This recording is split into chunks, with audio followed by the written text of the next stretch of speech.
Hello my dear students, this is Dr. 𝗲𝗵𝗵𝗺, your biochemistry faculty. In this video, we are going to discuss a very important topic, nucleotides. Right, so first of all, let's see what are these nucleotides.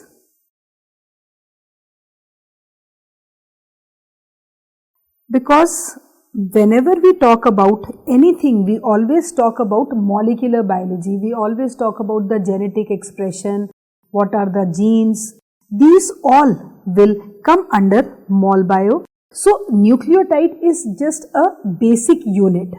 Okay, so if we talk about nucleotides, first of all, we should know that, and we all are familiar with the term DNA and RNA. DNA stands for deoxyribonucleic acid, and if we talk about RNA, RNA stands for ribonucleic acid. Okay, so if we talk about this deoxyribonucleic acid, which means deoxyribo and ribo, this is the main difference. Okay, so whenever we talk about this, it has three components. It has a base and a sugar and phosphate.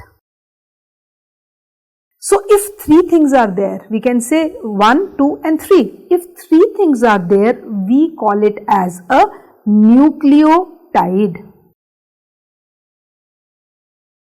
And if only two things are there, base plus sugar, means no phosphate is there, we will call it as a nucleoside. Very important. Okay. Now coming over to the sugar, first of all, we all know DNA deoxyribo. That means the sugar which is present in DNA is deoxyribose. And if we talk about the sugar which is present in RNA, ribose. So the basic difference between the sugars is, one is deoxyribose, other is ribose. And if we talk about them, both are pentoses, sugars like this. And if we talk about this, HHHOH, rest everything will be the same. This is first carbon atom, this is second carbon atom, this is third carbon atom, this is fourth carbon atom, and this is fifth carbon atom. OH, OHH like this. And here this is second carbon atom, first carbon atom, third carbon atom, fourth carbon atom and fifth carbon atom. So you can see here that if we talk about HH and HOH, so the difference is only at the second carbon atom. So this becomes HH, this is deoxyribose, and this becomes HOH, this becomes ribose sugar. Right, so sugar is well defined. If we talk about phosphate, phosphate we all know phosphate will remain the same, the high energy compound. Now coming over to what are these bases? Because there has to be one parameter by which we can actually check the composition of DNA or RNA. So what are these bases? So coming over to these bases, they are actually the nitrogenous compounds. These bases are the nitrogenous compounds, or commonly we call them as nitrogenous bases. And if we have to define nitrogenous compounds, in which one carbon is replaced by any other, whether it is nitrogen, whether it is something else. So coming over to these bases are actually of two main types: purines and pyrimidines.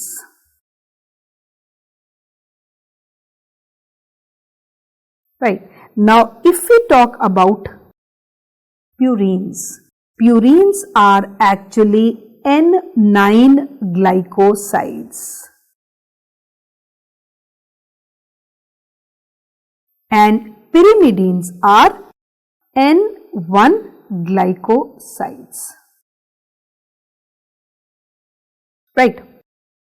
Now, what do we mean by the term N9 and N1? So, first of all, what are these purines and what are these pyrimidines? So, we have to understand this concept first. So, if we talk about purines, purines have a extra imidazole ring. If we have to draw the structure, purines are having this type of structure, like this and like this, whereas pyrimidines are having this type of structure only, like this. Okay, so here this is 9th nitrogen, this is 1st nitrogen. So this 9th nitrogen is attached to a ribose sugar like this. Okay, and then again we can say CH2, OH or OP is there, like that. Similarly, N1 is attached to a ribose sugar here. CH2, OP you can say, or I will just write OH here. If it is replaced by phosphate, it will be like corresponding bases. And the numbering starts like this: 1, 2, 3, 4, 5, 6, 7, 8 and 9. And here it is clockwise: 1, 2, 3, 4, 5 and 6. That is why they are N9 glycosides. As you can see that the 9th nitrogen is connected with ribose. Here they are N1 because N1 is connected with this. Now coming over to the examples of purines. These purines are of two types: adenine and guanine. And if we talk about pyrimidines, these pyrimidines are further of three main types: uracil, then cytosine and thymine. Right. So, adenine and guanine are the two purines which are present. Uracil, cytosine and thymine are the three pyrimidines which are present. We know that uracil is present only in RNA. Cytosine is present in both, and whereas thymine is present only in DNA. Right. Now, first of all, in this we are going to discuss a very important segment again, that these bases, how they are synthesized in the body. And it is very interesting to know also that we can get these bases in the diet. Because if we talk about meat, if we talk about the seafood, seafood is rich in purines. Right. So now coming over to this, what is this adenine? What is this guanine? Just now I told you they are simply the N9 glycosides. What are N9 glycosides? Ki at 9th nitrogen, they are attached to a ribose sugar which is further attached to phosphate. So this is how we name them also. This is, suppose if I write adenosine monophosphate. If we write adenosine monophosphate means adenosine, matlab adenine and ribose sugar is there. Monophosphate means one phosphate is there. If it becomes di, it becomes ADP, and if it is 3, it will become ATP, adenosine triphosphate, which is the energy currency of the body also. Now coming over to this, that if we talk about the bases in DNA, so it will be deoxyadenosine monophosphate. This is the basic difference. So if I am writing adenosine monophosphate, so it is like the base or the sugar is ribose, but if I am writing DM and DMP, then it becomes deoxyribose is the sugar. and so on, deoxy-ADP and deoxy-ATP. So this is how we have to differentiate. So first of all, let's discuss what is this adenine and what is this guanine. So if we talk about the structures, this adenine is simply 6-aminopurine. Now why these structures are very important? Because there are so many structural analogues which are there existing outside also. And since they are structural analogues, they are required for the treatment of so many diseases. Why? Because they are going to interfere with the genetic expression. So adenine is having this type of structure, which is 6-aminopurine. So this is 6. So 6-aminopurine will be adenine. Rest everything will be the same, like this. I am not writing the complete structure because you just have to remember 6-aminopurine is the name of adenine.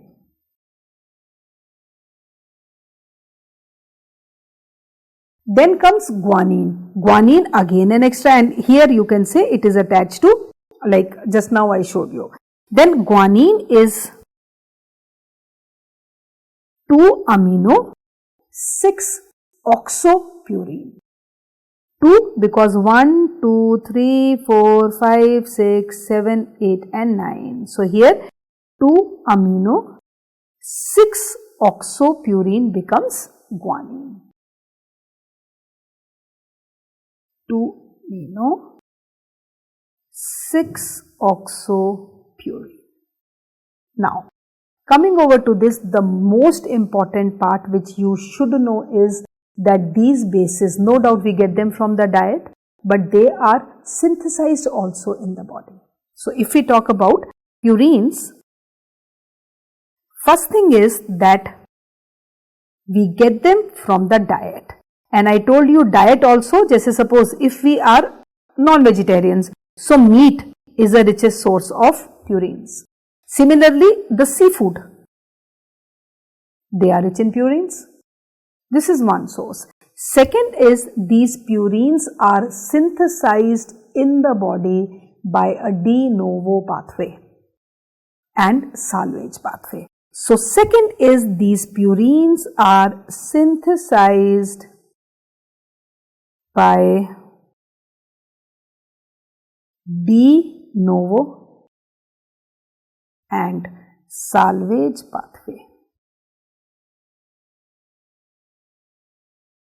Very important, right? So I can say that one is we are getting purines from the diet, and second is we are going to get purines in the body by de novo and salvage pathway. Now the question is, what is the difference between de novo and salvage? Because if you see my previous videos on fatty acid metabolism, there I mentioned this de novo term quite frequently. De novo means from a smaller thing we are generating a bigger thing. Just say if we talk about the fatty acids, you know the precursor of fatty acids is 𝗲𝗲𝗃. How many carbon atoms 𝗲𝗃 has? Only 2 carbon atoms. So from 2 carbon atoms we are synthesizing say palmitic acid, which has 16 carbon atoms. So that is de novo. Every infrastructure is generated inside the body. Similarly, if we talk about cholesterol, cholesterol has 27 carbon atoms. So again from 𝗲𝗃 we are synthesizing cholesterol. So same is the case here. The entire structure which I have drawn here, the entire structure will be synthesized in the body, this one. Now the question is, what are the sources of carbon and nitrogen here? So first of all, let's take up this de novo pathway. Okay, and this is the infrastructure of purines. Numbering always starts anti-clockwise. So it's like 1, 2, 3, 4, 5, 6, 7, 8 and 9. So N3 and N9, they come from glutamine. Glutamine, which is again derived from glutamate. Then C2 and C8 comes from formate. So this comes from formyl group of THF and this comes from methinyl group from THF of THF. Then comes N1. This comes from aspartate. This C comes from carbon dioxide or respiratory carbon dioxide we can say. And the major chunk means C4, C5 and N7. They come from glycine.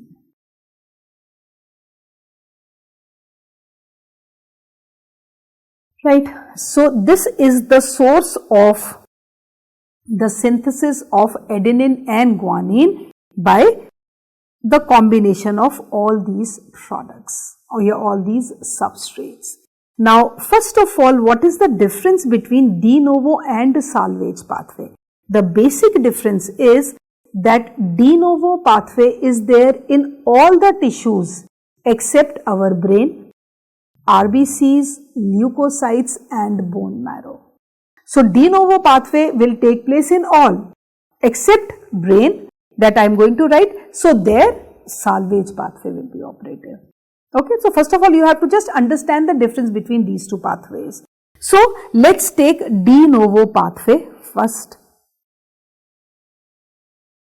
Right. Ab just now I told you that they are N9 glycosides. That means it will start from here. But ribose is also attached here. So, first of all we need to generate that ribose sugar. Now, what is the source of that ribose sugar? Ribose sugar comes from HMP shunt. Again, I will just try to mention this, that when we discussed about the significance of HMP shunt, I told you there are only two significant features of HMP. Why it is operative? Because it is an alternative method of oxidation of glucose. Why it takes place in the body? Just to generate NADPH and just to generate ribose sugar. And what is the fate of ribose sugar? Ribose sugar is required for the synthesis of the purines and pyrimidines. Right. So, de novo we can say that they are N9 glycosides first of all, very important. Second important thing about this is that not operative in the brain, RBCs, leukocytes and bone marrow, very important. Right. Now, if we talk about de novo, what is the precursor? The precursor here is ribose sugar. We can say ribose 5-phosphate and the source is HMP shunt. So, these are the important points. Ek to N9 glycosides, not operative here, and precursor is ribose 5-phosphate which is coming from HMP shunt. Now, how we have to remember this? If we talk about the synthesis, you can say that this ribose 5-phosphate will first of all form PRPP. PRPP, which stands for phosphoribosyl pyrophosphate. Right. Phosphoribosyl pyrophosphate, and the name of the enzyme here is, since synthesis of PRPP is there, so we can say PRPP synthetase. And we know, I have mentioned it so many times, whenever we write synthetase, it's like by default you have to write AMP. AMP plus PPI. Okay. So, phosphoribosyl pyrophosphate is formed. So I can say that it originates from ribose 5-phosphate first of all, because it has to be attached with phosphate. So PPI is liberated out, which comes here. Then this PPI comes here, so we can just delete this PPI also. So basically you can say that ATP is simply forming AMP. PP यहाँ पे आ जाता है. Then what is the second step? The second step is this PRPP. The infrastructure is ready. Now we need that N9, which comes from glutamine. So the next step would be the nitrogen, which comes from glutamine. And since this nitrogen is attached, so it becomes 5-phosphoribosylamine. Phosphoribosylamine. And if we talk about the enzyme here is PRPP glutamine amidotransferase.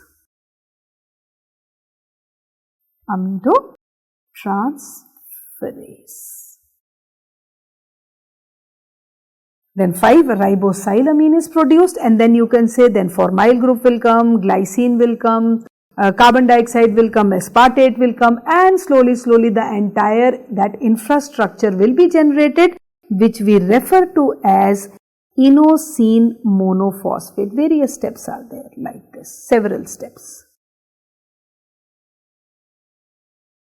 Right, and it is going to form IMP, which is the major intermediate, and it stands for inosine monophosphate.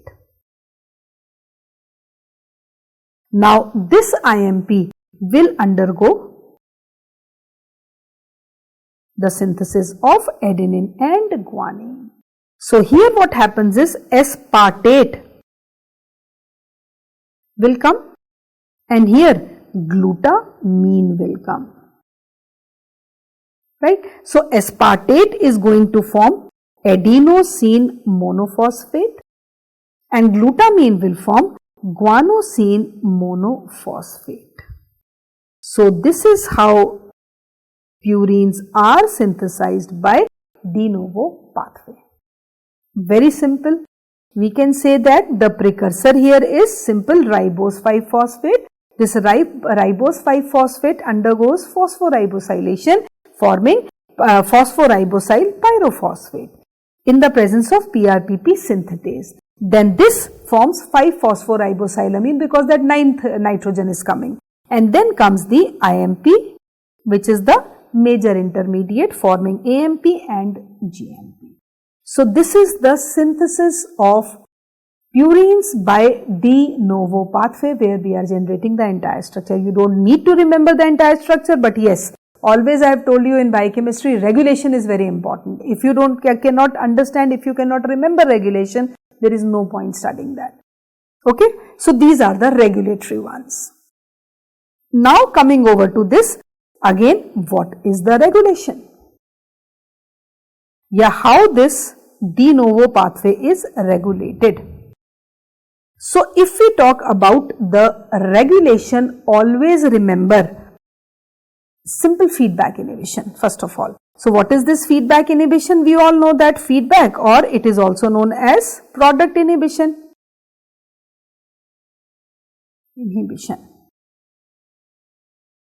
What is this?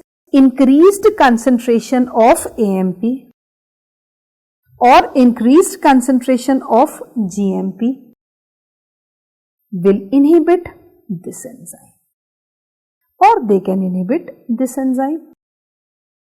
This is feedback inhibition. Okay, so now since it is inhibiting PRPP glutamine amidotransferase, that means this PRPP glutamine amidotransferase becomes a rate limiting enzyme. Similarly, PRPP synthetase. So these two are the rate limiting enzymes of de novo pathway. So we can simply summarize it. I can say that feedback inhibition is that increased concentration of AMP or increased concentration of GMP is going to inhibit PRPP synthetase and glutamine amidotransferase, or we can say PRPP, glutamine amidotransferase. Amidotransferase. Now, since there are two enzymes involved, and so what is the difference between a rate limiting enzyme here and a rate committed enzyme here? So, always remember, PRPP glutamine amidotransferase is the rate limiting enzyme as well as the rate committed enzyme. So, this enzyme is both a rate limiting and a rate committed.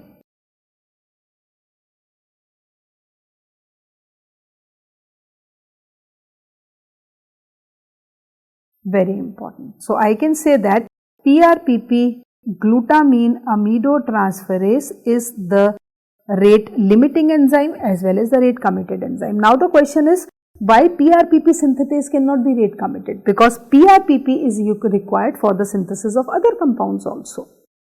Okay. So, PRPP synthetase can be only rate limiting. But yes, if we talk about the committed enzyme, because once glutamine comes, there is no other fate because it is giving 9th nitrogen to it. And that is what is the function of rate committed enzyme, because glutamine is donating 9th nitrogen. That is why it becomes rate committed enzyme and rest are rate limiting. And this is feedback inhibition also. Increased concentration of this will lead to inhibition of this. So, this is de novo pathway, very important.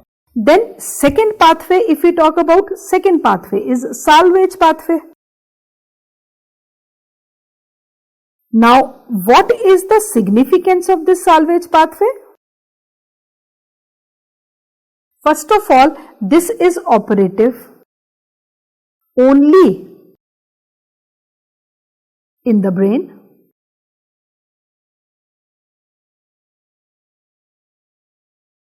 in the RBCs, in the leukocytes, and in the bone marrow, because synthesis is required everywhere in the bone marrow. And basically, why? Because they lack the enzyme PRPP glutamine amidotransferase, lack the enzyme PRPP glutamine amidotransferase. Now the question is, what is this salvage pathway? Now salvage pathway, simple one-step reaction, because we have the bases, right? So what are those bases? Again, bases are adenine is there, then guanine is there, and one more base is there, because 𝗵𝗵 is the main intermediate, so it is hypoxanthine. So this adenine will be converted into adenosine monophosphate, guanine will be converted into guanosine monophosphate, and this hypoxanthine will be converted into inosine monophosphate. Simple reaction, you can say PRPP, phosphoribosyl pyrophosphate, it will lose PPI and it will be converted into adenosine monophosphate. And the name of the enzyme is adenosine phosphoribosyltransferase. Similarly, guanine, hypoxanthine-guanine phosphoribosyltransferase. And same is the enzyme here, PRTase. Right? So, we can say that this is how the bases are converted into their corresponding monophosphates with the help of this. So if I have to write the full form, APRT is adenosine phosphoribosyl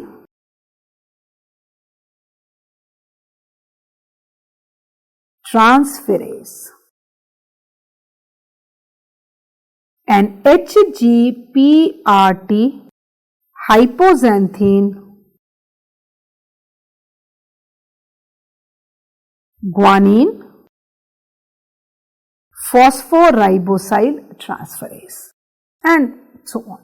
So this is salvage pathway, that is de novo pathway. So whether it is de novo, if I have to summarize, whether it is de novo, whether it is salvage, both are producing the nucleotides, and what they are producing, they are simply producing purines or the N9 glycosides. And if we talk about the regulation here, simple feedback inhibition. Increased concentration of AMP inhibits this, increased concentration of this will inhibit this, and increased concentration of this will inhibit this. So we can say that it's like the bases will undergo feedback inhibition here.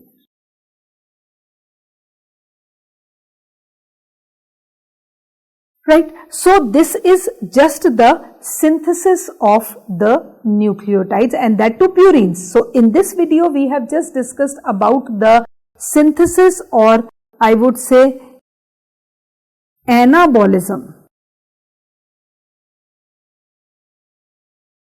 of purines. And if we talk about catabolism, we all know that if purines are synthesized, they have to be degraded also. So purines can undergo catabolism also, right? And this will lead to metabolism. So in the next video, what we are going to study is, we are going to study how purines are catabolized, and you will be surprised to know that the catabolic product of purines is uric acid, which we are going to study after this. So this is all about the video on the de novo and salvage synthesis of adenine and guanine, which forms the basis of DNA and RNA. Thank you so much.